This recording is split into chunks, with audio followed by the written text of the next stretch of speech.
If your Stripe payout is delayed, it can be frustrating. You're expecting funds, but they're not reaching your bank on time.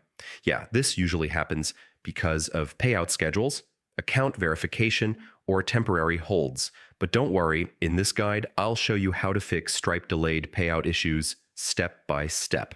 First, check your payout schedule in Stripe. Payouts are not always instant. They can take a few days depending on your account settings. Next, look at your balance. If funds are still marked as pending, they haven't been released yet for payout, make sure your account and bank details are fully verified. Unverified information can delay or block payouts. Stripe may delay payouts due to security checks, disputes, or compliance reviews. Look for alerts or notifications in your dashboard. Even after Stripe sends the payout, your bank may take additional time to process it.